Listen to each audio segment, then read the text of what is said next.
네, 안녕하십니까. 양수영 변호사입니다. 네, 제 10장 회사의 구조 변경. 네, 나머지 부분 세금과 관련된 부분 살펴보도록 하겠습니다. 그리고 이제 마지막 장 제 11장 기타 회사에 대한 주식회사 말고 다른 회사에 대한 내용을 살펴보고 책은 마무리하는데요. 책이 뭐 이렇게 빨리 쭉 한 권이 거의 끝나가지만 이제 다시 처음으로 돌아가서 저희도 이제 그 기말고사를 봐야 되고, 기말고사는 이제 온라인 수업으로 예정이 되어 있는데요. 이제 기말고사를 책 한 권으로 다 할 수는 없으니까 이 다음 차수 수업에서는 지금 이제 뭐 길게 뭐 안창남 교수님과 제가 이제 길게 강의를 했지만 그 중에서 중요한 부분들을 뽑아서 강의를 할 거고요.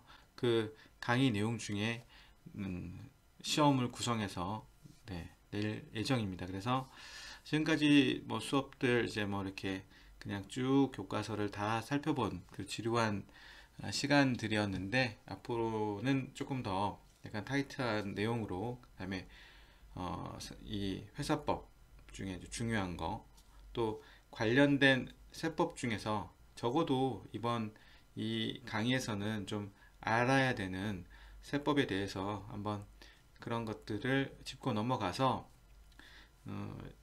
16차나 17차, 16차 주나 17차 주 정도의 그 기말고사를 볼 예정입니다. 그래서 나머지 시간들은 그 중요 포인트를 할 예정입니다.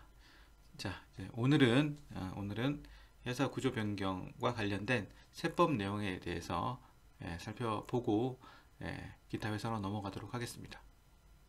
네, 세금, 이제 합병과 법인세를 살펴보고요. 합병하고 이제 분할은 이 법인세에 관련돼서는 동일한 구조를 가지고 있습니다. 그래서 합병만 살펴보고요. 다음에는 주식의 포괄적 이전, 뭐 청산 소득에 대한 법인세 이런 것들을 살펴보도록 하겠습니다. 우선 합병과 법인세입니다. 네, 피합병 법인의 법인세. 네, 피합병 법인. 합병을 당한 쪽이죠. 그러면은 하나 좀 얘기를 해보면, 우리가 이제 누군가 사망하면 상속이 일어나잖아요. 그러면은 상속이 일어났을 때 그 당사자를 부르는 말들이 있어요. 그래 약간 헷갈릴 때가 있어요. 상속인이 있고 피상속인이 있어요. 그러면 피상속인과 상속인 중에 돌아가신 분은 누굴까요? 돌아가신 분을 칭하는 법률 용어는 뭘까요? 상속인일까요? 피상속인일까요? 예, 피상속인이죠. 이 피라는 것은 당하다는 의미죠. 그러니까 상속을 당한 사람, 그러니까 돌아가신 거죠. 보통 이제 외우시는 게 피를 흘리는 사람이라고 외우면 더 쉬운데, 피상속인이 이제 돌아가신 분이고, 상속인은 그 피상속인이 가지고 있는 재산을 이제 물려받는 사람이 상속인인 거죠. 그래서 이 피합병법인도 이제 합병을 당한 법인을 얘기하는데요.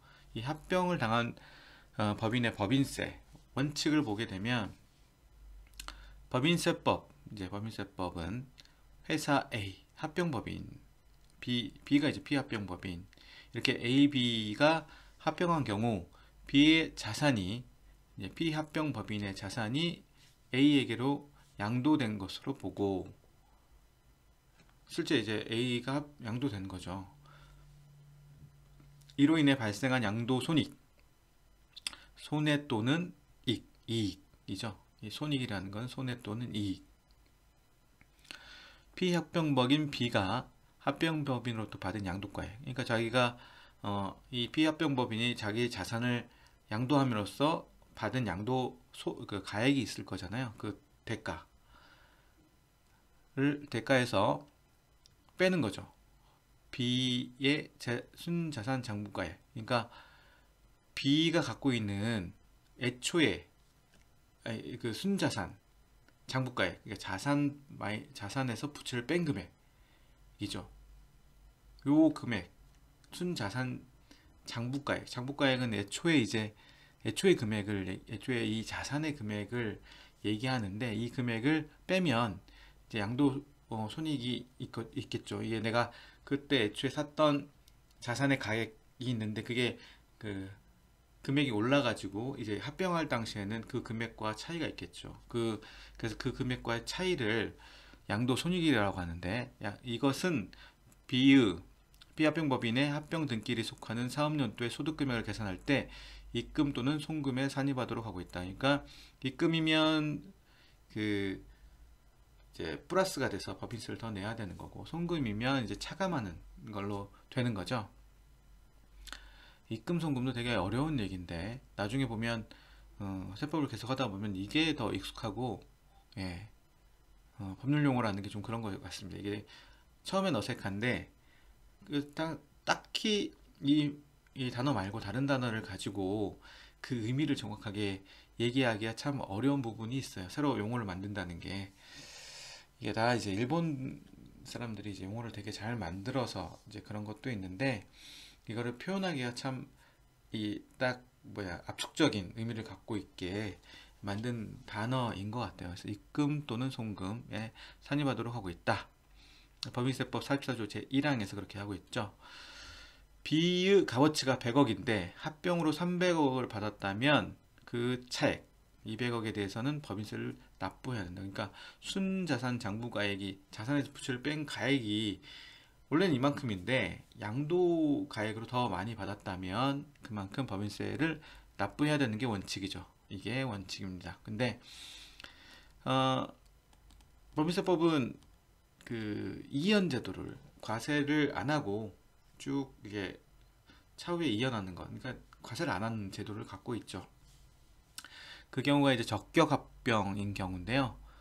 법인세법은 법령이 정한 합병, 법에서 맞춰서 하는 적격한 합병의 경우에는 피합병법인 B가 합병법인으로부터 받은 양도가액을 비순자산가액으로 양도손익을 0으로 하여, 이게 무슨 의미냐면 여기 뺄 금액을 비순자산 장부가액으로 한다는 거죠. 이걸 비순자산 장부가액으로 해버리면 B의 순자산 장부가액에서 마이너스 B의 순자산 장부가액이 돼버리니까 0이 되는 거죠.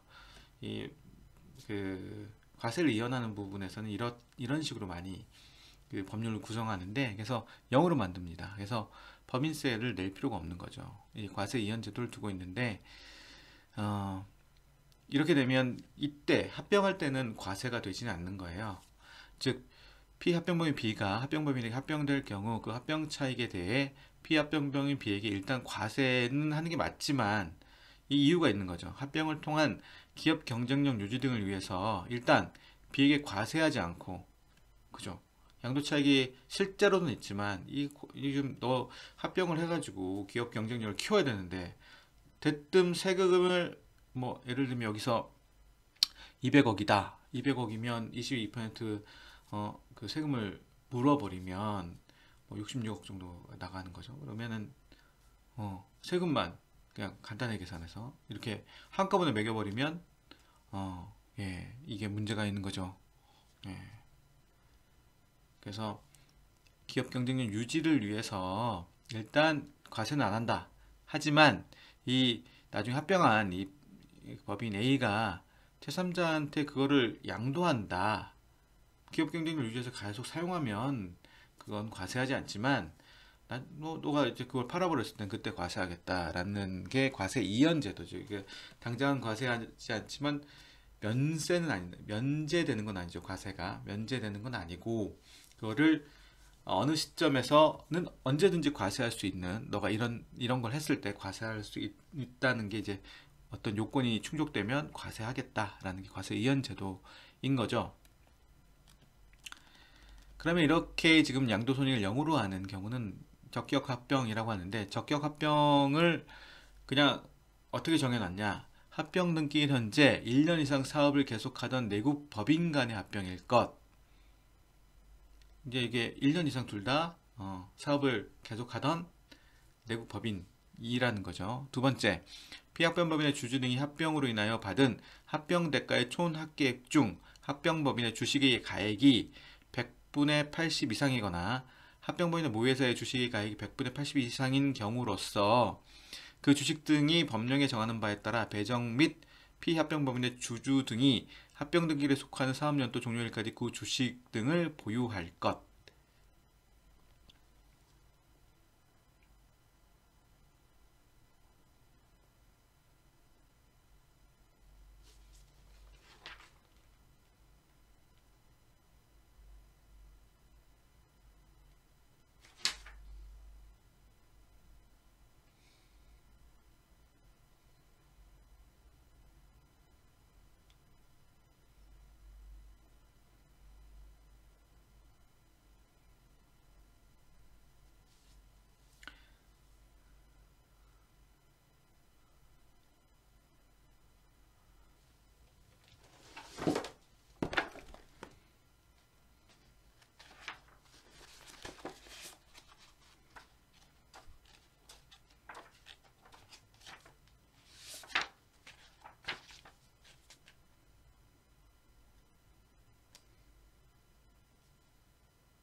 네.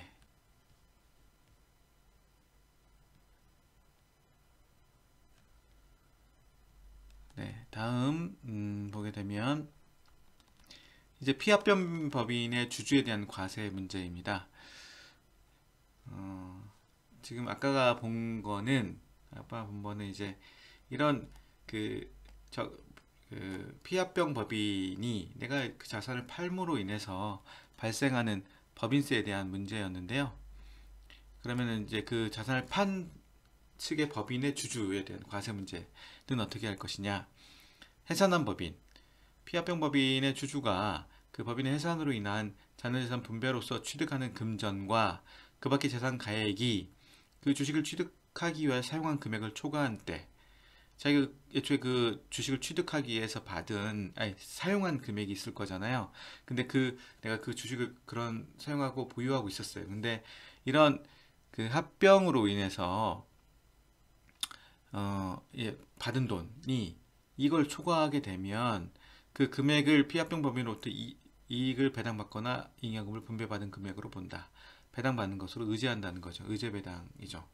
실제로는 배당은 아니지만 이거를 이제 배당받는 거로 봐서, 소득세 같은 경우는 그 소득 분류가 되어 있어요. 그래서 뭐 예를 들면 제일 많은 뭐 근로소득이라든지 사업을 해서 사업하는 사업소득이라든지 뭐 이런 것들이 있지만, 이자 소득도 있고, 여기는 배당 소득. 이제 배당 소득이, 이 소득이 구분이 돼야지 과세가 되는데, 이 소득은 배당으로 보겠다 해서 과세를 한다는 거예요.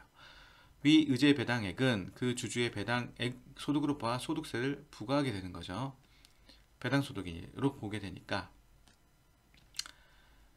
그런데 이제 그 불공정한 합병이 있었다면 이는 부당행위 계산 부인의 대상이다.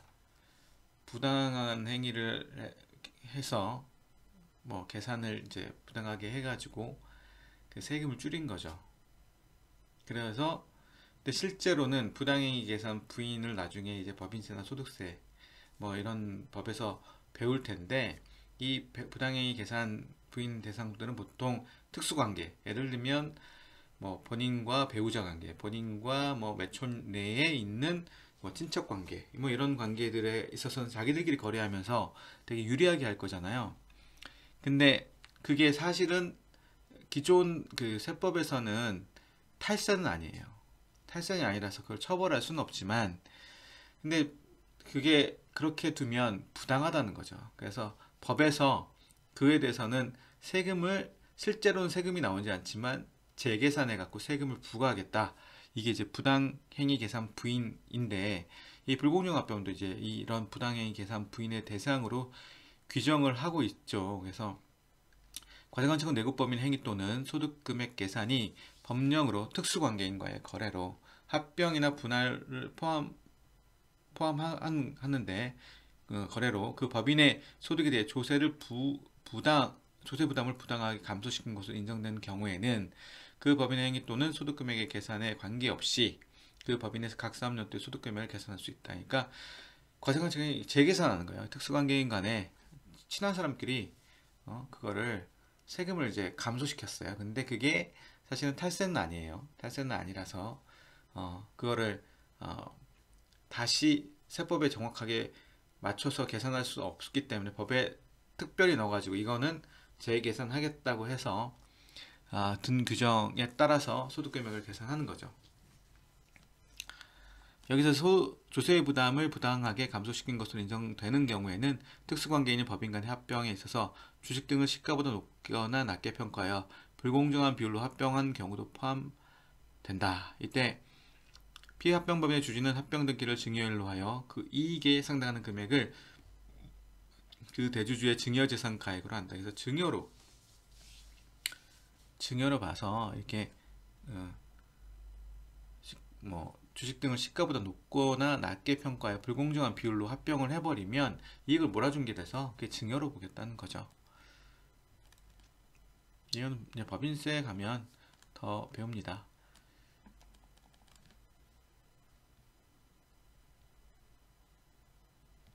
지금 여기 그 피합병법인의 주주에 대한 과세 부분도 이게 지금 적격합병 부분은 이 교재에서는 기술이 되지 않았는데 적격합병의 경우에는 그 의제배당액 자체를 합병대가에서 그 피합병법인의 주주의 취득대가를 빼는 걸로 되어 있는데 이 합병대가를 이 소멸한 주식의 취득대가, 장부가액으로 봐버리기 때문에 여기서 소득세가 안 나와요. 여기서도.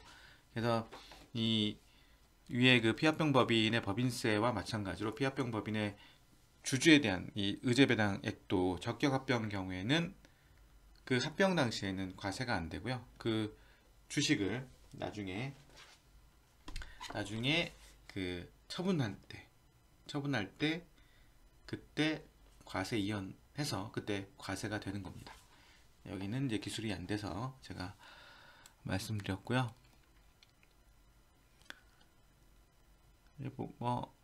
어렵다면 어려운 문제니까 이거는 한번 이렇게 이런 게 있구나 라고 이제 아시면 될 것 같아요. 다음 이제 합병법인의 법인세가 문제가 되겠죠.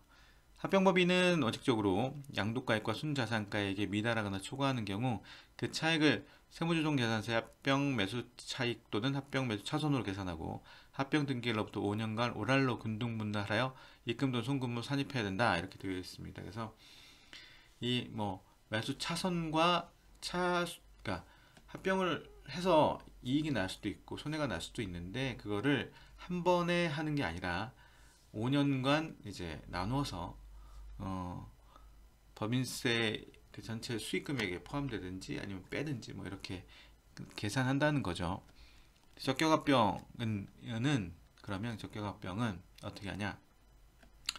법인세법은 합병에 따른 기업의 구조조정 지원을 목적으로 적격합병의 경우 합병법인에 대해 자산의 취득가액을 피합병법의 장부가액으로 해버리는 거죠. 그래서 그리고 합병 매수 손익거래에 대해 입금이나 송금으로 산입하지 않죠. 이러니까 취득가액이 피합병법의 장부가액이 돼버리니까 입금 송금 산입하지 않고 피합병법의 2월 결성과 세무조정 사항을 승계 가능하도록 규정하고 있습니다. 합병법인의 주주 보면 합병법인의 주주는 그 합병이 부당히 계산 부인의 규정이 적용될 경우 마찬가지로 이제 증여세 또 부담하는데 적격합병은 또 세금을 안 내기 의제배당 소득이 없게 만들어줍니다.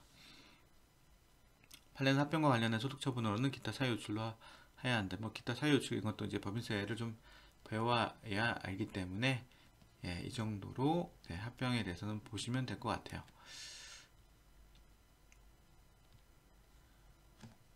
이거 보면 이제 그림 한번 마지막으로 여기 합병에 대한 마지막으로 그림을 보면 요거는 뒤로 한번 빼고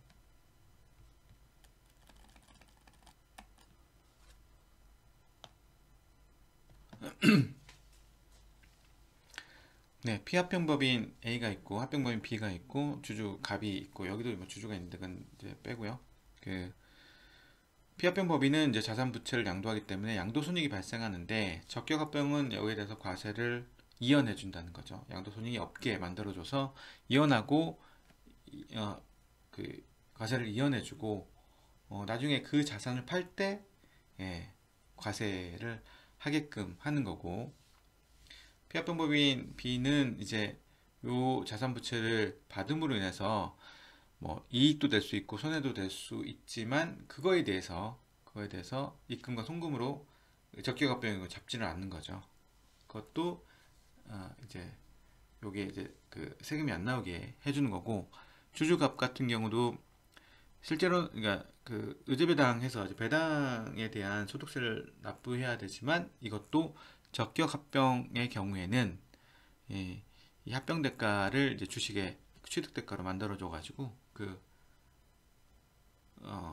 이재배당 소득이 안 나오게끔 만들어 주는 거죠. 그래서 여기서 이제 합병 대가를 받다 하더라도 이 주주값도 적격합병 다 세금이 안 나오게끔 만들어 놓은 거죠. 적격합병은 그래서 기업 구조조정을 지원하기 위해서 그런 제도가 있다. 이 정도 알고 계시면 될 것 같습니다. 판례 내용은 관심 있으시면 한번 읽어보시고요. 이거는 넘어가도록 하겠습니다. 요것도 넘어가도록 하겠습니다. 주식의 표괄적 교환과 이전 관련된 것도, 이것도 이제 기업 구조조정에 관한 거죠. 이 지주회사 만들고 뭐 이런 것들이어서 구조조정 지원을 위해서 조세특례 제한법, 전에도 말씀드린 것 같은데 조세특례 제한, 조세 특례를 제한하는 것 같지만 사실은 조세에 대한 세금에 대한 그 혜택을 주는 법이죠. 조세특례 제한법에서는 주로 조특법이라고 하는데, 조특법에서는 주식 양도 차익에 대해 양도소득세에 대한 과세 이연 혜택을 주고 있다. 이것도 이제 마찬가지로 이런 요건들을 갖추어야지 그 과세 이연 혜택을 주는데, 한번 그냥 보겠습니다. 첫 번째, 주식의 포괄적 교환 이전일 현재 1년 이상 계속하여 사업을 하던 내국 법인과의 주식의 포괄적 교환 등일 것. 이것도 그 합병하고 유사하죠. 완전 자회사의 주주가 완전 모회사로부터 교환 이전 대가를 받은 경우 그 교환 이전 대가의 총 합계액 중 완전 모회사 주식 가액이 80% 이상이거나 그 완전 모회사의 주식의 가액이 80% 이상으로 그 주식이 대통령령으로 정하는 바에 따라 배정되고, 완전 모회사 및 대통령령으로 정하는 완전 자회사 주주가 주식의 포괄적 교환 등으로 취득한 주식을 교환 이전한 일이 속하는 사업 종료일까지 보유해야 되고, 완전 자회사가 교환 이전일이 속한 사업연도 종료일까지 계속 사업을 계속할 것 등의 조건을 모두 충족해야 되는 거죠. 그러나 완전 자회사가 사업을 폐지할 경우 또는 완전 모회사 또는 법령으로 정하는 완전 자회사의 주주가 주식의 포괄적 교환 등으로 취득한 주식을 처분하는 경우에는 과세 이연받은 세금을 납부해야 된다. 이런 사후관리 규정을 두고 있습니다. 청산소득에 대한 법인세. 법인은 청산소득에 대해 법인세 납세 의무가 있죠. 맨 끝에 이제 사실은 이제 법인이라는 것은 그때마다 법인세를 납부하죠. 근데 법인세라는 것은 사업연도를 두니까, 예를 들면 뭐 2007, 2008, 2009 이렇게 각 사업연도에 대한 세금을 그 다음 연도 3월 말에 납부하게 돼 있잖아요. 근데 그거는 사실은 법인이라는 것은 법인 권리 능력을 갖는 때로부터 법인이 권리 능력 없는 때까지를 한꺼번에, 권리 능력이 사라질 때 이제 한꺼번에 자기가 번 소득, 평생 소득에 대해서 이제 세금을 내는 게 맞죠. 사람도 마찬가지죠. 자기가 번 소득에 대해서 매해 내는 게 아니라 계속 모아서 맨 끝에 내야 되는데, 이거는 문제가 있다는 거죠.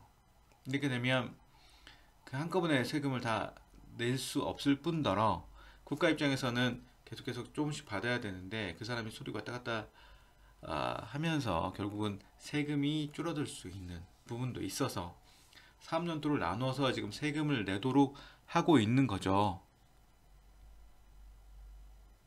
그런데 이제 그때마다 세금을 냈더라도 그 법인이 이제 그 법인세 같은 경우는 유보한다고 하는데, 유보해 놓은 소득이 있어요. 그러니까 세금은 과세가 그때 안 되면서 나중에 청산할 때 정리하려고 그 세법적으로 이제 그 유보소득이라고 해서 이제 그 법인 내에 잠재된 소득들이 있어요.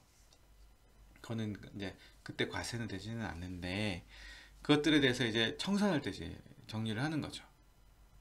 예, 그래서 청산소득은 이제 그런 의미에서 그 매해 과세되고 되었는데도 불구하고 이제 법인이 그 가진 소득에 대해서 이제 끝까지 남아있는 소득 그거를 이제 마지막으로 법인세로 이제 정리하는 의미가 있는 거죠. 그러나 상법의 규정에 따라 조직 변경하는 경우 특별법에 따라 설립된 법인이 그 특별법의 개정이나 폐지로 인하여 상법에 따른 회사로 조직 변경하는 경우 이 법령이 정하는 조직 변경의 경우에는 청산소득에 대해 법인세를 과세하지 않는다. 이거 당연히 그러겠죠. 이거는 그냥 내가 끝나는 게 아니라 어떤 상법에 따라 법에 따라서 이제 바뀌는 거니까 이거에 대해서 다시 과세해버리면 결과적으로 이제 이게 이런 변경이 자유롭지 않는 거죠. 세금이 나온다는 거는 그 의사결정을 하는데 굉장히 큰 그 걸림돌이 되는 거니까요. 이러한 이제 청산소득은 해산에 의해 자녀재산가액에서 해산 등기일 현재 자본금 또는 출자금과 잉여금의 합계액을 공제한 금액으로 이렇게 계산합니다. 자세한 계산은 그냥 보시면 될 것 같고요. 한편 2월 결손금이 있는 경우에는 그 2월 결손금은 그날 현재 법인의 자기 자본의 총액에서 그에 상당하는 금액과 상계하여야 한다. 네, 여기까지가 이제 그 회사의 구조조정, 세금 관련된 문제에 대해서 살펴본 거고요. 이제 여기가 이제 10장이 마무리된 겁니다. 그럼 이제 11장으로 이제 넘어가도록 하겠습니다. 네, 그 기타 회사에 대해서 이제 11장은 구성이 되어 있는데요. 기타 회사 우리가 초반에 한번 그 우리 교재 기타 회사가 나왔는데 그 기타 회사 잠깐 보고 그 내용들에 대해서 더 자세히 보도록 하겠습니다. 네. 우리 그 1장에 보면 1장에 이제 그 회사의 종류 우리 이제 교재로는 22페이지거든요. 그래서 회사의 종류에 대해서 나와 있죠. 그 중에 우리가 이제 기타 회사에 볼 거는 한명합자, 유한, 책임회사, 유한회사 이렇게 이쪽 우리 주식회사를 지금까지 봤던 거고요. 상법상 회사의 종류는 이렇게 있습니다. 이제 이런 구분을 왜 하느냐? 그 회사의 구성원인 사원의 회사 채권자에 대한 책임의 성질과 범위를 기준으로 이렇게 한 거죠. 여기가 이제 그 간단하게 나와 있으니까 우선 이거 간단하게 한번 살펴보고 그 대략의 내용은 이제 그 이후에 한번 살펴보도록 하겠습니다. 한명회사, 한명, 한명합자 이렇게 있는데 한명은 2명 이상의 무한 책임 사원만으로 구성된다는 거죠. 무한하다는 것은 그냥 끝까지 책임져야 된다는 거죠. 무한 책임이라는 것은 회사가 책임을 다 감당하지 못하면 회사도 이제 그 법인격이 있으니까 책임을 감당해야 되는데 회사가 책임 못하면 그 사원이 직접 연대해서 회사 측과 직접 하든지 회사에서 연대해서 무한 책임을 부담하는 거죠. 한명회사라는 것은. 합조회사는 이제 한 명의 무한 책임 사원과 한 1인의 유한 책임 사원. 그래서 무한 책임 사원은 회사 채권자들이 있는데 회사하고 이제 채권자에 대해서 자기가 직접 하든지 회사가 연대해서 무한 책임을 지는 거죠. 그다음 반면에 이제 그 유한 책임 사원은 이제 주주랑 비슷한 거죠. 출자 의무를 부담하고 회사 채무에 대해서는 자신이 출자한 가액에서 이미 회사가 이행한 부분을 공제한 가액을 한도로 책임을 집니다. 다르죠. 유한책임사원은 무한책임사원이 경영하는 투자자에 불과하기 때문에 신용 또는 노무를 출자의 목적으로 하지 못합니다. 그리고 이제 업무 집행도 못하는 거죠. 대표행위도 못하는 거고 신용이나 노무를 출자를 못하는 거죠. 유한 책임 회사 보겠습니다. 이거는 이제 보통은 펀드죠. 왜 큰 대규모 펀드가 이제 유한 책임 이제 LLC라고 해가지고 유한 책임 회사는 사모펀드 등 투자 펀드나 벤처기업 등에 적합한 회사 형태인데 사실은 이게 조합 옛날에 이제 유한책임 회사가 없을 때는 약간 조합의 성격을 가지고 있는데 외부적으로는 이제 사원의 유한책을 확보하는 기업 형태에 대한 뭐 수요를 충족하기 위해서 도입된 회사다. 우리나라에서는 오래된 회사 형태는 아니죠. 유한책임 회사는 모든 사원이 유한책임에 그치면서도 주식회사나 유한회사와 달리 사원이 스스로 업무 집행을 할 수 있는 등 내부 관계에선 사적 가치가 주식회사나 유한회사보다 폭넓게 인정되는 회사 이런 형태라는 거죠. 주식회사는 한번 봤고요. 이거는 유한회사는 1인 이상의 사원으로 구성되며 그는 주식회사와 마찬가지로 자신이 출자한 금액의 한도 내에서 회사 채권자에게 간접 유한의 책임을 진다. 근데 유한회사 특징은 이제 주식회사와 달리 이사회가 없고 감사가 임의기관으로 되어 있으며 사원총회에서 업무 집행 및 회사 대표를 위한 이사를 선임한다. 사원총회의 결의는 전강 또는 본법에 다른 규정이 있는 경우 외에는 총사원의 의결권의 과반수를 가진 사원이 출석하고 그 의결권의 과반수로 하여야 한다. 그래서 보통 이제 유한회사는 저희가 이제 자주 보는 형태는 이제 이런 법무법인이 이제 유한 회사 형태를 많이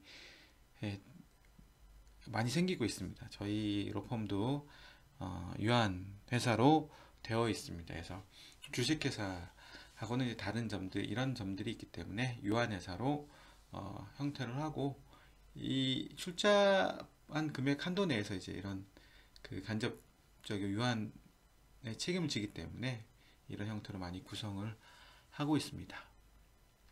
옛날에는 그냥 조합 형태였는데 이제 유한회사 형태로 하고 있죠.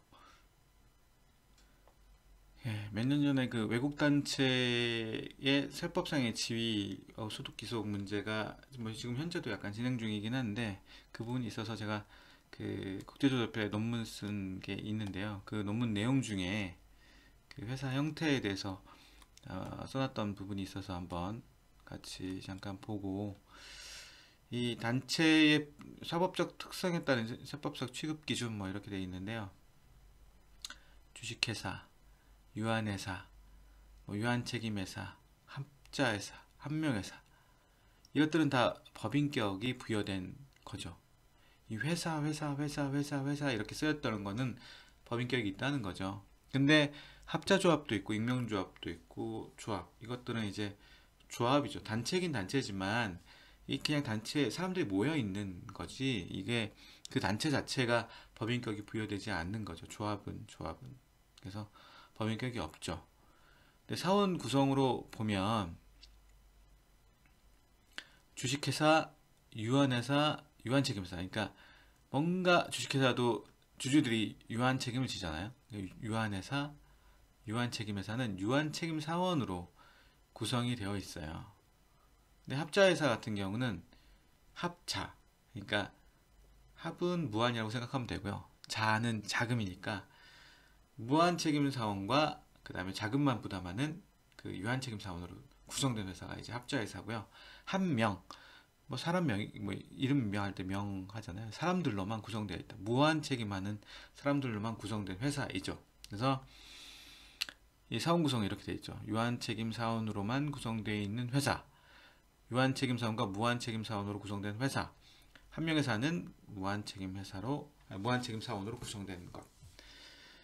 합자조합, 익면조합, 조합. 이게 합자조합 같은 경우는 이제 유한책임만 있는 거고, 익면조합은 이게 약간 그 합자회사랑 비슷한 형태인데 출자자가 있고 경영자가 있는 형태인데 유한책임사원, 무한책임사원으로 돼 있고 조합은 무한책임사원으로 돼 있어요. 그래서 옛날 로법이 이제 조합 형태인데 무한책임을 져야 돼서 그걸 이제 유한책임으로 바꾸려고 해서 주식회사 형태는 아니면서 유한한 그 유한 책임만 지는 걸로 바뀌어서 유한 회사로 많이 바뀌고 있습니다. 그래서 이렇게 회사들로 되어 있는 것은 법인세가 과세가 되고요. 이 조합 형태되는 소득세가 과세되고 이제 공동사업을 하기 때문에 공동사업에 대한 특례 규정이 소득세법에 있습니다. 그래서 그건 약간 특례 조항인데 아무튼 소득세가 과세된다. 이거는 법인세가 과세된다. 그래서 이 형태를 가지고 있습니다. 네. 요것도 제 그 현면담금 사이트에 한번 따로 떼가지고 거기다 올려드리고요. 네. 그래서 그 기타 회사 간단하게 이제 그 전체 개요를 봤고요. 네, 내용을 보겠습니다. 내용도 뭐 이렇게 세세하게 가지는 않을 거고요.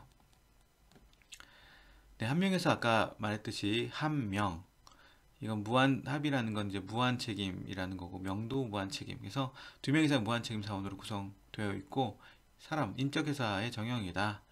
한 명에서는 친척 등 극히 친밀한 사람들이 공동사업을 하기 위해 적합한 회사로서 조합의 형태를 지지만 사원의 책임이 대단히 무겁다는 단점을 가지고 있는 회사이다. 이런 특성 때문에 한 명 회사는 사업과 관련된 고도의 비밀을 유지하는 데 적합한 구조를 가지고 있다. 예. 한명조합은 아까 한명조합 봤잖아요. 그 실제 조합과 유사하기 때문에 상법은 한명회사의 내부관계에 관하여는 정관 또는 범법의 다른 규정이 없으면 그 조합에 관한 민법 규정 적용하도록 되어 있습니다. 그래서 조합하고도 좀 유사하기 때문에 그래서 뭐 설립 절차가 있고 네, 이런 것들은 네, 자세히 알 필요가 없죠. 회사의 개속으로 한번 볼까요? 설립 무효의 판결 또는 설립 취소의 판결이 확정된 경우 그 무효나 취소 원인이 특정한 사원에 한한 것인 때에는 다른 사원 전원의 동의로서 회사를 개속할 수 있다. 예, 그죠? 여기는 인적회사이니까 한 명만 빠지면은 그냥 회사 유지할 수 있다는 거죠. 그러나 그 무효 또는 취소의 원인이 있는 사원은 퇴사한 것으로 본다. 네. 얘는 퇴사한 거고 회사를 계속 설립 무효나 설립 취소 판결이 확정된다 하더라도 회사를 계속할 필요가 다시 만들어서 할 필요 없이 계속 한다는 거죠. 네, 내부관계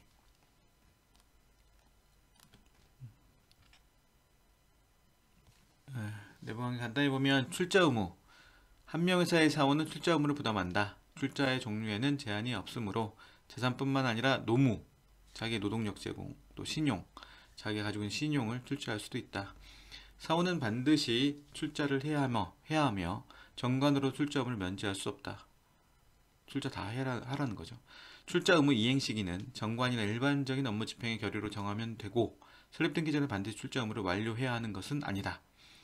채권을 출자 목적으로 한 사원은 그 채권이 변제에게 변제되지 아니한 때는 그 채권을 변제할 책임을 지며 이게 뭐 채권이라는 게 그 실현이 돼야 되니까 실현이 되지 못하면 그 변제할 책임을 지고 이 경우 이자를 지급하는 외에 이로 인한 손해배상까지 배상해야 된다 라는 거죠.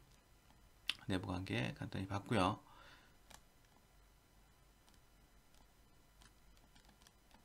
자, 업무집행 보면 각 사원은 정관에 다른 규정이 없는 때에는 회사 업무를 집행할 권리와 의무가 있으나 다른 사원의 이의가 있는 때는 곧 중지를 하고 총사원 가번서의 결의에 의한다. 각 사원이 지금 회사 업무 집행을 할 권리와 의무가 있는 거죠.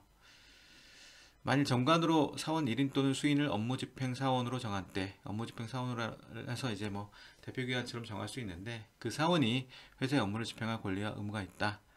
네, 이런 정도 아시면 되고요. 대표사원이 회사를 대표하며 천작에 부적임하거나 중대한 의무에 위반한 행위가 있는 때에는 법원은 사원의 청구에 의하여 대표권의 상실을 선고할 수 있다. 네. 지분의 양도 및 상속을 보게 되면 사원은 다른 사원의 동의를 얻지 아니하면 그 지분의 전부 또는 일부를 타인에게 양도하지 못한다. 양도 못한다는 거예요. 인적회사에서 그거를 양도해버리면 의미가 없는 거죠. 인적 개성이 강한 한 명 회사의 사원이 사망한 경우에는 퇴사 원인이 되는 거죠. 상속이 되는 게 아니죠. 인적 회사니까. 이게 원칙적인 거죠. 그래서 한 명 회사의 사원이 사망한 경우에 그 상속인, 아까 피상속인은 사망한 사람이라고 했죠. 상속인이 그냥 그 사원이 되는 게 아니라 상속인이 회사로부터 지분을 환급받게 되죠. 근데 주식회사의 사원 주식을 가지고 있으면 어때요? 그 주식을 가진 사람이 돌아가시면 그 상속인이 그 주식을 다시 가져서 그 회사의 사원이 되는 거잖아요. 그런 거랑은 다른 거죠. 정관으로 이제 달리 정할 수 있는데, 정관으로 사원이 사망한 경우에 그 상속인이 회사에 대한 피상속의 권리 의무를 승계하여 사원이 될 수 있음을 정한 때에는 상속인은 상속 개시를 안 날로부터 3월 내에 회사에 대해 승계 또는 포기의 통지를 발송해야 된다. 예, 이게 이 상속 포기도 3개월 내에 해야 되는 건데, 상속인이 전항의 통지 없이 3월을 경과한 때는 사원이 될 권리를 포기한 것으로 본다. 이는 사망한 사원의 주의를 승계한 상속인이 있을 수 있기 때문에 규정한 것이다. 예, 이런 규정을 갖고 있고요. 외부 관계, 네, 외부 관계 각 사원이 원칙도 대표하고 업무집행사원을 정하면 업무집행사원이 대표하게 되겠죠. 사원의 책임은 아까 뭐 봤듯이 한명회사의 사원은 회사 채권대에서 연대하고 회사에 대해서 이제 회사와 연대 책임하고 무한하게 책임지고 또 직접 책임도 집니다. 그래서 여기 연대 책임 의미에 나오는데 그 자기들끼리 상호간의 연대 책임을 의미합니다. 아까 이 연대는 보통은 이제 아까 제가 잘못 말씀드렸는데, 보통은 이 연대라는 것은 내가 주채무자가 있으면 연대채무자 이렇게 연대하는 의미인데, 여기서 연대는 사인 상호 간에 서로 연대해야 한다는 의미입니다. 사원은 회사 재산으로서 회사의 채무를 완전히 변제할 수 없는 경우, 또는 회사 재산에 대한 강제 집행이 주요하지 못하는 경우, 강제 집행이 이제 이렇게 강제 집행이 주요하다, 강제 집행을 잘 집행하지 못했을 때만 연대하여, 그러니까 내가 강제 집행에서 다 받아야 되는데 못 받을 경우에는 회사에 연대하여 이때 연대 책임이 있긴 하죠. 연대 책임이 있는데, 여기서 말하는 연대는 이제 상호간의 연대를 의미하는 거고, 회사 채무를 변제할 책임을 진다. 네. 회사 채무대에 사원이 변제를 청구받은 때에는 회사가 주장할 수 있는 항변을 채권자에게 대항할 수 있다. 자기가 이제 연대 무한 직접 책임을 지기 때문에 이런 그 항변권을 주는 거죠. 회사 설립부 가입한 사원은 그 가입 전에 생긴 회사 채무에 대해 다른 사원과 동일한 책임을 진다. 그죠? 회사 성립 후에 가입한 사원도 내가 여기까지 채무를 지겠다, 가입 전에는 내가 채무를 못 지겠다 라고는 자기들끼리 뭐 그런 건을 지을 수 있지만, 제3자에 대해서는 제3자는 그거 모르잖아요. 거기와 그 회사랑 거래한 자는 모르기 때문에 상관없이 가입 전에 생긴 회사 채무도 진다, 이렇게 규정을 하고 있습니다. 네, 판례는 보시면 될 것 같고요. 사원의 퇴사, 미리 사원은 정관으로 회사의 존립기간을 정하지 아니하거나 어느 사원의 종신까지 존속할 것을 정한 때에는 존립기간이 없어요. 그 다음에 우리 끝까지 하자 이렇게 했을 때는 뭐 끝까지 사유가 발생해서 끝까지 못하겠다 해서 6개월 전에 미리 예고한 후 영업용도 말해하나요? 퇴사할 수 있다. 영업용도 말해하나요? 또 부득이한 사유가 있으면 언제든 퇴사할 수 있다는 거죠. 그래서 그런 퇴사 사유들이 있고요. 해산, 조직 변경, 청산이 있습니다. 이것도 그냥 보시면 될 것 같아요. 이거는 네. 여기까지 해서 한명회사 봤고요. 합자에서도 간단히 보도록 하겠습니다. 네, 합자회사는 한명회사는 무한책임사원으로만 구성이 되어 있는데, 합자회사는 이제 무한책임사원과 유한책임사원이죠. 이 자가 이제 자금만 낸 자가 있다는 거죠.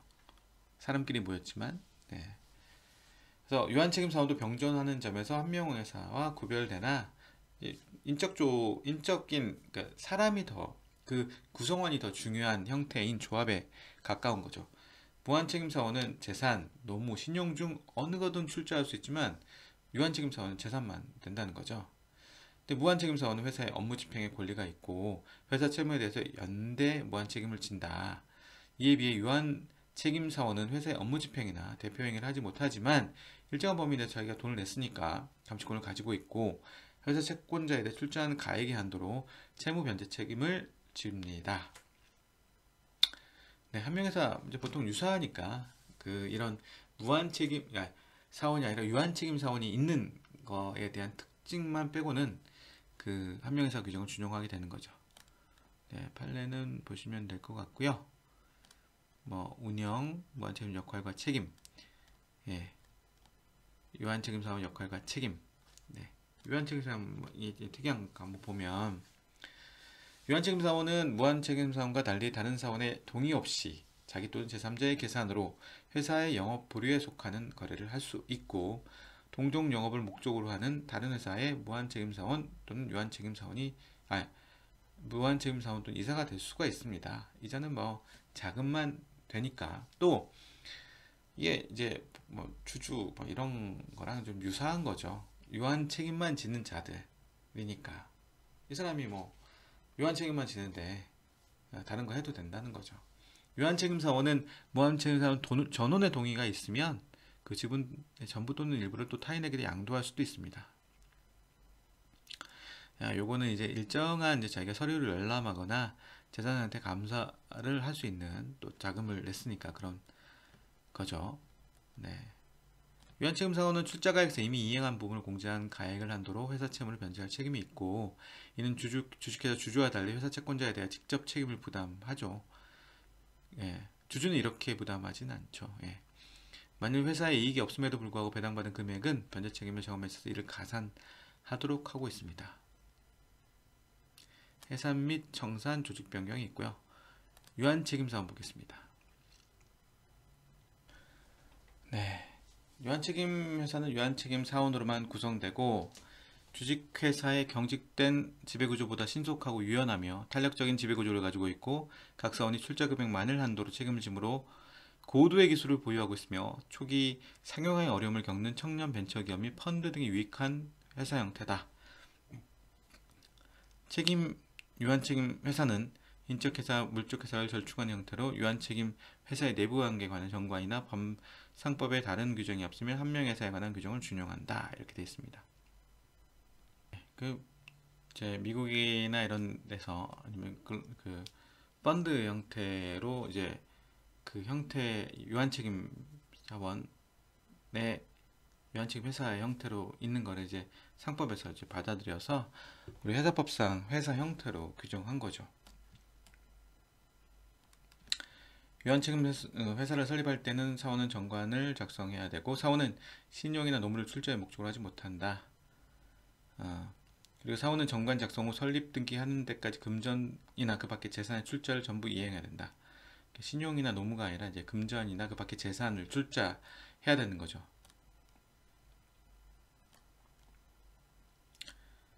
네. 여기 계속 이제 유한책임 회사는 정관으로 사원 또는 사원이 아닌 자를 업무집행자로 정하여야 하고 한 명 또는 둘 이상의 업무집행자를 정할 때는 업무집행자 각자가 회사의 업무를 집행할 권리 의무가 있으며 정관으로 둘 이상의 공동 업무집행자로 정한 경우 그 전원이 동의 없으면 업무집행에 관한 행위를 하지 못한다. 이런 규정이 있고요. 업무집행자는 유한책임 회사를 대표하고 업무집행자 둘 이상인 경우 정관 또는 총사원의 동의로 대표 업무집행자를 정할 수 있으며 그리고 뭐 이런 정관 또는 총사원의 동의로 둘 이상의 업무집행자가 공동으로 회사를 대표할 것을 정할 수 있다. 네, 이런 외부 관계를 나타내는 내용이 있고요. 네, 이런 게 있다.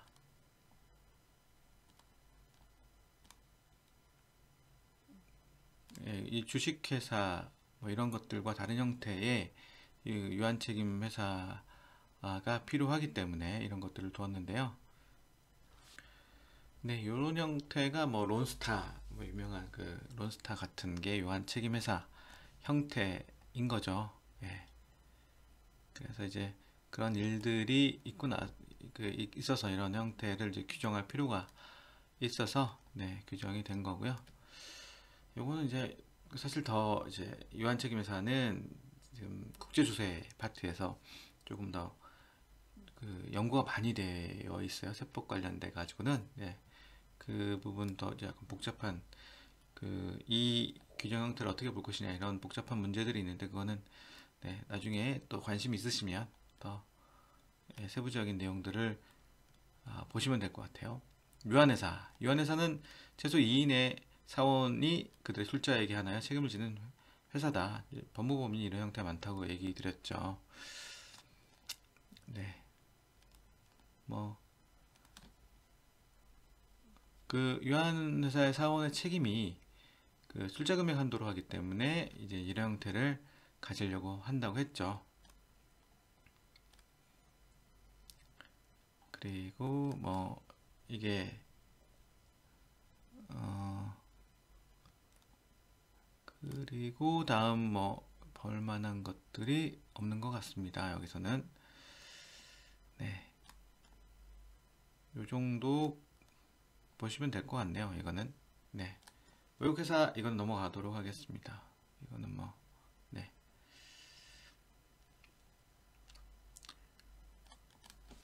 네 세금 문제 보도록 하겠습니다. 동업기업 과세 제도라는 게 있어요. 현행 법인세법은 회사의 경우는 법인세 과세 대상으로 하고 있는데 그럼 이제 한 명이나 합자회사 같은 경우도 법인세를 과세 받겠죠. 그러면 이 회사가 배당을 하게 되면 배당에 대해서도 소득세 과세하죠. 이게 약간 저번에 배웠던 것처럼 주식회사 같은 경우는 법인세 과세하고 주주들한테 또 이제 그런 배당에 대해서 배당 소득세 과세하는데 그거를 이중과세 문제가 일어나니까 그로스업 제도를 두어서 이중과세를 해소하려고 했듯이 한명합자회사 같은 경우도 조세특례 제한법 아까 말씀드렸듯이 특례를 제한하는 게 아니라 특례를 주는 법인데 2009년부터 동업기업 과세 특례 방식이 도입되었습니다. 이게 무슨 얘기냐? 이 제도는 이중과세 방지 등을 목적으로 동업기업이 얻은 소득에 대해서는 과세하지 않고 동업자 단계에서만 과세하는 제도라는 건데 동업기업이라는 것이 뭐냐? 2명 이상이 금전이나 기타 그 밖의 재산 또는 노무등을 출자하여 공동사업을 경영하면서 발생한 이익 또는 손실을 배분받기 위해 설립한 단체. 상법은 이제 한명, 합자, 익명조합이 포함되고 뭐 법무법인, 특허법인, 노무법인, 회계법인, 세무법인 이 전문가 법인이 이 전문가 법인은 그 인적인 구성원들이 굉장히 중요하잖아요. 뭐 여기 법무법인 변호사들, 특허법인은 변리사들, 노무사들, 회계법인 회계사들, 세무법인은 세무사들, 과세법인이 아니라 관세법인이네. 관세법인은 관세사들이 이런 그 자기 전문가 집단들이 이제 그런 전문적인 일을 처리하기 위해서 자기들이 모인 단체들이기 때문에 인적인 성격이 강한 거죠.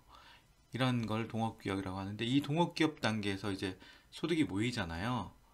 근데 이거를 과세하지 않고 동업자 단계에서만 과세하는 다는 거죠. 근데 이제 아까 그 이런 그러니까 그 약간 그 조합의 성격을 갖고 있는 뭐 이런 것들이지만 뭐 유한이나 이렇게 되면 좀 달라질 텐데 이제 그렇지 않은 회사들은 이렇게 하는 거죠. 손익 배분 비율이란 동업기업이 각 동업자에게 소득을 배분하는 기준을 의미하는데 이는 납세지 관할 세무서장에 신고한 비율을 의미하고 배분 기준이 없는 때는 출자 지분에 따라 비율을 정하는 거죠. 네, 속지주의 이거는 뭐 외국 법인 문제인데 이건 나중에 또 한번 보고요. 이것도 이제 국제조세에 관련된 내용이고 뭐 법인세도 뭐 이런 문제가 있죠. 이거는 세법적인 거라서 한번 보시고요. 벌칙 이제 세금 문제 말고 이제 벌칙 보겠습니다. 상법은 이제 상법에도 그 벌칙 규정들이 있어요. 발기인, 특별배임죄, 회사의 발기인, 업무집행사원, 이사, 집행임원 등 뭐 이런 사람들이 그 임무에 위반한 행위로서 재산상 이익을 취득하거나 제3자로 하여금 이득을 취득하게 회사에 손해를 가한 때, 회사에 손해를 가하면 배임죄다. 미수범도 처벌 대상이 된다. 10년 이하의 징역, 3천만 원 이하의 벌금. 꽤 되는 거죠. 이게 상법상 특별배임죄, 난 형법의 배임죄에 대해서 형을 가중 처벌하는 거죠. 뭔가 특별하다는 거는 좀 더 가중해서, 형사상은 그렇죠. 더 가중해서 취급하겠다. 네, 배임은 전에 얘기했듯이 타인의 사물을 처리하는 사람이, 횡령은 타인의 재물을 가지고 재물을 점유하는 자가, 뭐 이렇게 돼 있는데, 타인의 사물을 처리하는 사람이 그 사무에서 불법 행위를 하여 재산상의 이익을 취득하거나 제3자로 하여금 이를 취득하게 하여 회사에 손해를 가는 범죄를 의미합니다. 네, 발기인의 특별배임죄이고요. 또 사채권자 집회의 대표적인 특별배임죄도 규정하고 있습니다. 그리고 주요 주주 등 이해관계자와의 거래 위반의 죄. 상장회사는 그 주요 주주 및 그의 특수 관계인들이 등에 해당하는 자를 상대로 하거나 그를 위하여 신용 공여를 하여서는 아니 된다고 규정하고 있는데, 이걸 위반하면 이제 처벌한다는 거고, 회사 재산을 위태롭게 하는 자에도 처벌 규정이 있죠.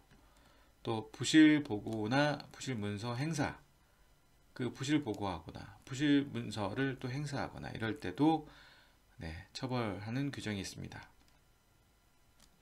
납입가장죄. 회사의 발기인, 업무집행사원, 이사, 집행임원, 감사위원회 위원, 감사 등이 납입 또는 현물투자 이행을 가장 하지 않았으면서도 한 것처럼 한 때에는 이때도 처벌합니다. 또 이 경우는 이를 응하거나 이를 중개한 자 처벌합니다. 독직죄.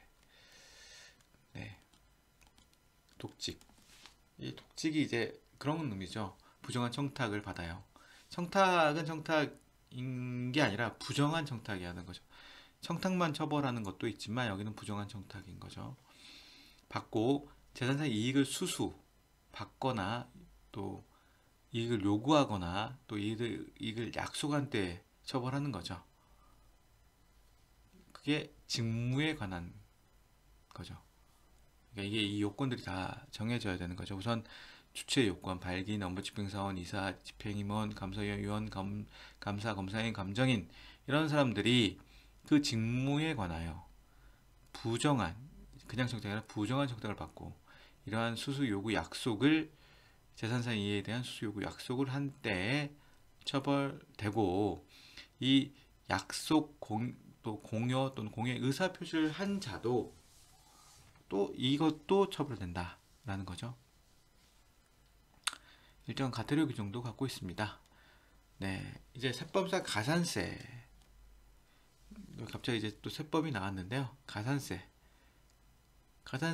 본세라는 건 뭐냐면, 예를 들면 올해 이제 소득세를 내야 되는데 그 소득세 자체가 본세죠. 그 소득세를 내지 않았을 때 부과하는 가산세가 있을 테고, 또 아니면 법에 의해서 어떤 의무를 하라고 해놨어요. 근데 그 의무를 하지 않아요. 그러면은 본세랑 상관없이 그 의무에 대해서 이제 부과하는 가산세가 있는데, 가산세는 세법이 규정하는 의무의 성실한 이행을 확보하기 위한 거예요. 그러니까 세법에 의무를 부과해놓기만 하면 안 따를 가능성이 높잖아요. 그러니까 이걸 안 따랐을 때 그러면 세금으로 그거를 강제하겠다. 이게 가산세죠. 예, 세금으로 강제하는 거. 근데 뭐 아까 요런 과태료는 세금이 아니라 과태료라는 형태로, 얘기했듯이 이제 요런 그 위반행위들이 선을 넘는다. 이런 행정적인 선을 넘으면 이제 형사적인 벌금을 가하게 되는 거죠. 근데 그 정도는 아니다. 그래서 뭐 소위 말하는 빨간 줄, 실제로는 빨간 줄이 하지만 그 전과자를 만들지 않는 거죠. 과태료 부과 아니면 가산세 이런 거 행정적인 거기 때문에 전과자는 아닌 거죠. 가중 처벌하지 않죠. 전과가 있으면 경우에 따라서는 그 전과 때문에 가중해서 처벌받을 수 있는데, 이런 뭐 과태료나 가산세는 그런 의미는 아니고, 가산세는 무신고, 신고 납세 의무자, 그러니까 원래는 국가가 다 부과하고 국가가 이제 고지서 보내고 세금 내라 이렇게 해야 되는데 그것들 다 이제 그 납세자한테 많이 넘겨놨잖아요. 그래서 납세자가 내가 세금 얼마 내겠습니다라고 신고를 의무적으로 하게 해놨어요. 근데 그 의무적인 기간 내에 신고를 안 하면 가산세가 붙는 거고요. 신고를 적게 해도 과소신고 가산세, 또 신고하면서 내가 낸 세금을 돌려받을 게 있다라고 신고한 경우에는 초과환급 신고 가산세. 근데 또 신고만 하는 게 아니라 그 신고에 대해 하는 금액을 납부해야 되잖아요. 그 납부를 안 하면 납부불성실, 또 환급을 더 받아가면 환급불성실 뭐 이런 것들의 가산세를 받고요. 원천징수 납부, 이제 원천징수 의무자들이 있는데 원천징수 의무자들이 보통 이제 회사 같은 경우 이제 근로자들이 한테 근로자들한테 봉급을 주면서 그 일부 떼어가지고 이제 국가에다가 세금을 내거든요. 그런 회사들이 이제 원천징수 의무자인데 그들이 이제 그 국가에다가 세금을 원천징수 해가지고 내야 되는데 그걸 잘 안 했을 경우에 원천징수 납부 불성실 가산세 등이 있는 거죠. 이런들이 가산세가 있는 거고요. 부정행위 어떤 나쁜 짓이죠. 전에도 한번 나가긴 했는데 부정행위란 뭐냐?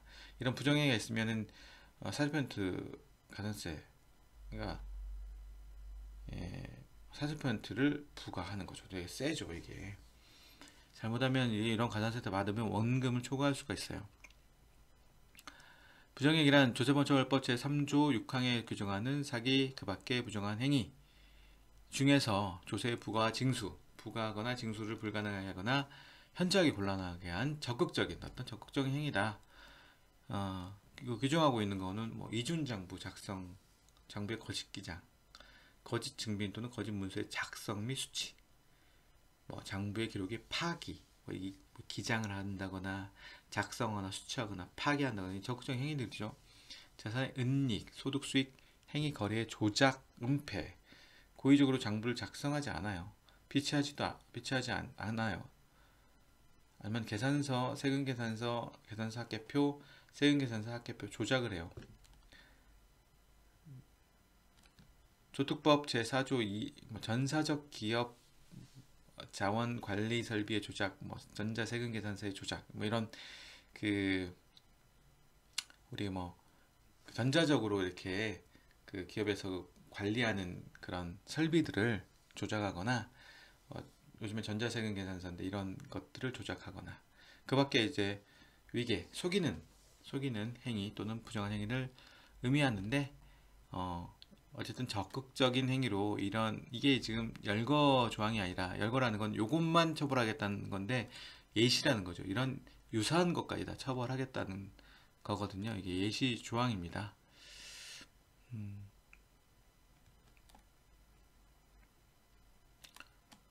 요거 이제 가산세에 대한 판례인데요. 요거 보고 마무리하겠습니다. 국세기본법은 정당한 사유가 있는 경우에는 가산세를 부과하지 않는다는 규정을 두고 있습니다. 정당한 사유도 딱 정해져 있는 사유가 없는데 내가 어떤 세법에서 부과하는 이런 의무를 못하는 이유가 있는 거예요. 이유가 있어. 대표적인 이유가 나 그 법 몰랐어요. 나 그 법 몰랐어요. 이거는 이유가 되지 않는다는 거죠. 국민들은 다 법을 알아야 된다는 거죠. 그러면 이건 어떨까요? 내가 세무사한테 아니면 변호사한테 물어봤더니 이렇게 하는 게 맞다고 했는데 알고 보니까 세법에서 잘못됐어요. 그럼 정당한 이유가 될까요? 그건 안 되는 거죠. 그것도 안 돼요. 그거는 세무사랑 변호사랑 당신하고 처리할 문제고 우리 국가기관하고는 그거는 정당한 사유로 인정할 수 없다니. 이걸 인정하게 되면 정말 많이 이런 정당한 사유를 인정할 수밖에 없는 그 관계를 알 수가 없잖아요. 그래서 그거는 안 된다. 이거는 통틀어서 법령의 부지 5인 이걸라고 하는데 세법상 가산세는 과세권의 행사 및 조세채권의 실현을 용이하게 하기 위하여 납세자가 정당한 이유 없이 법에 규정된 신고, 납세 의무 등을 위반한 경우에 법이 정하는 바에 의하여 부과하는 행정상의 제재다. 납세자의 고의가 실은 고려하지 않는다. 고의, 알면서 의도대로 하는 것, 과실, 부주의하게 하는 거 다 고려하지 않는다. 법령의 부지 또는 오의는 정당한 사유에 해당하지 않는다. 법을 알아야 된다. 나 법을 몰랐다는 주장할 수가 없다. 또한 납세 의무자가 세무공무원의 잘못된 설명을 믿고 세무공무원이 잘못된 설명을 했다 하더라도 그 신고 납부 의무를 이행하지 않아야 했다 하더라도 법에 어긋나면 정당한 사유가 없다. 세무공무원 말을 전적으로 믿으면 안 된다. 참고사항이다. 이런 의미인 거죠.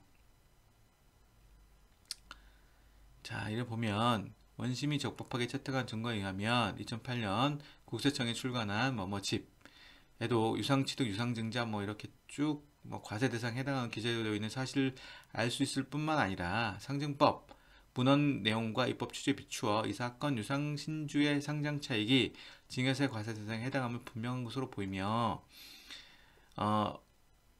이에 대해서 통합조사를 실시한 세무공무원이 이를 증여세 과세 대상에 해당하지 않는 것을 잘못 알고 그 당시 증여세 부과하지 않기로 하였다 하더라도 이는 세무공무원의 잘못된 법령 해석에 기인한 것이지 또 이걸 신뢰하면 안 된다. 그것은 관계법령에 어긋난 것이 명백하기 때문에 그러한 사유만으로 가산세에 면할 정당한 사유가 있는 것은 아니다. 그래서 이런 세무공무원의 얘기, 단순히 얘기가 아니라 이게 문서화 됐을 땐 약간 다른 거죠. 예를 들면 국세청에다가 어떤 질의를 해요. 질의. 전화 질의가 아니라 그냥 서면으로 받을 수 있는, 그래서 국세청 그런 제도를 갖고 있는데 질의회신이나 사전답변이라는 그 공식적으로 물어보는 절차들이 있어요. 근데 그런 것들을 받아서 했을 때는 그거는 정당하게 내가 공식적으로 물어봤기 때문에 그거는 이제 가산세 감면에 정당한 사유가 있다고 볼 수 있는 경우 여지가 커져요. 이게 100% 그렇다고 얘기는 할 수 없지만 그 가산세 감면에 정당한 사유에 해당할 가능성이 높죠. 그거는. 근데 이렇게 단순히 말 이런 것들은 신뢰하면 안 된다라는 겁니다. 그래서 사실 이 정당한 사유라는 것들로 이제 세금을 빼주는 거잖아요. 원래는 세금을 내야 되는데 세금을 빼주는 것, 이런 것들은 신중하게 접근을 해야 되고, 이 정당한 사유에 대해서 대법원이 여러 해석을 하면서 정당한 사유, 가산세 감면의 정당한 사유 이런 것들에 대해서 이렇게 이렇게 넓게 인정해 주지를 않아요. 그래서 원심은 이와 달리 원고들에게 이 사건 유상 신주의 상장 차익에 대한 증여세 신고 납부를 게을리한 것을 탓할 수 없는 정당한 사유가 있었다고 보아. 원심까지는 좋았다 말았죠. 이 사건 처분 중 가산세 부분이 위법하다고 판단했으니 이건 잘못됐다. 이제 결국 국세청이 이긴 거죠. 이거는 정당한 사유가 내가 정당한 사유 있어 없어 이런 것들을 다툴 수 있을 텐데 보통 이 정당한 사유는 행정심 단계, 심사나 심판 단계도 잘 인정이 안 돼요. 그리고 법원 단계에서도 이 정당한 사유로 인정되기 위해서는 여러 정황들이 좀 필요하다고 보이고 또 그렇게 법원에서 해석을 하고 운영을 하고 있습니다. 네.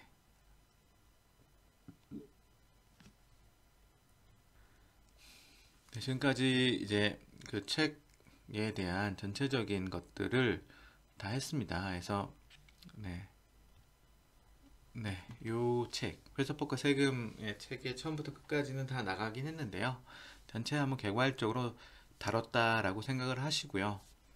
이후 시간은 아까 초반에 말씀드렸듯이 이후 시간은 이제 회사법과 세금 전체 내용을 다시 보되 그 중에 각 파트별로 또 중요하고 알아야 될 내용들을 따로 정리해서 그 내용들에 대해서 살펴보도록 하고, 이 내용들은 이제 그 기말고사의 출제 범위이기도 합니다. 그래서 기말고사 얘기를 잠깐 하면 그 시간은 한번 조율을 해야 되겠지만 제 생각에는 8시부터 9시 사이에 1시간의 시간을 두고요. 그 시간 내에 제가 그 주어진 문제를 드리면 그 문제를 1시간 내에 작성해서 제 이메일로, 제가 지정하는 이메일로 1시간 내에 보내주신 거고요. 결국은 이제 그 오프라인으로 학교에서 모여서 시험을 보는 것이 아니기 때문에 결국은 이제 오픈북이 될 수밖에 없고, 그래서 오픈북이라도 그 쉬운 건 아니기 때문에 그 시간은 또 정해진 시간이 있는 거고 해서 공부는 하셔야 될 겁니다. 오픈북 시험을 좀 보셨는지는 모르겠지만 오픈북이라는 게 책 찾다가 그 시간 다 보낼 수가 있는 거라서 어느 정도 본인이 공부가, 전체적인 공부가 좀 되어 있어야 되고요. 제가 이제 기말고사 범위는 전체 책 범위이지만 예, 이후 강의에서 이제 정해주는 그런 그 주제가 시험에 나올 거고요. 또 그 뭐 OX 문제 이런 맛보기를 보여드렸는데 OX 문제, 주관식보다는 OX 문제도 가미해서, 주관식 문제랑 객관식 문제보다는 OX 문제를 가미해서 시험을 출제할 예정에 있습니다. 그리고 공지했다시피 이제 일요일 날, 저번 이제 어제죠. 이번 일요일 날 그 제출했던 그 과제랑 앞으로 제출받을 과제들을 좀 신경 써서 네, 작성해 주시면 좋겠습니다. 그래서 그 과제들도 저 자세히 보고 이제 그런 점수의 차별화를 위해서 제가 그 내용들을 좀 뭐 그동안에도 자세히 봤지만 지금 앞으로 더 자세히 살펴봐서 그 해당 그 제가 주어진 과제에 대해서 얼마나 충실하게 이해하고 했는지, 그리고 과제를 작성할 때 그 책을 그대로 베끼는 게 과제에 대한 그 하는 건 아니잖아요. 그래서 본인이 어느 정도 재구성을 해서 작성하시는 게 훨씬 더 그 이해도도 높고, 또 이런 평가하는 입장에서도 그게 더 좋은 본인만의 것들을 또 확인할 수 있는 그런 것이기 때문에 교재 내용을 그대로 복사해서 작성하는 것은 좀 지양해 주셨으면 하는 바람입니다. 물론 교재와 다른 교재들 다 참조해서 작성하시는 게 맞긴 한데, 단순히 이제 저희 강의 나가는 이런 교재만을 참고해서 작성하신다면 그거는 조금 좋은 평가 받기는 좀 어려울 거라고 생각이 듭니다. 네. 이상으로 이제 전체 그 회사법과 세금에 대한 문제를 다뤘는데요. 앞으로 이제 말씀드린 대로 처음으로 돌아가서 그 중요 주제들 뽑아서 그 주제에 대한 그 강의를 하도록 하겠습니다. 네, 지금까지 잘 들어주셔서 감사합니다. 네, 마치겠습니다.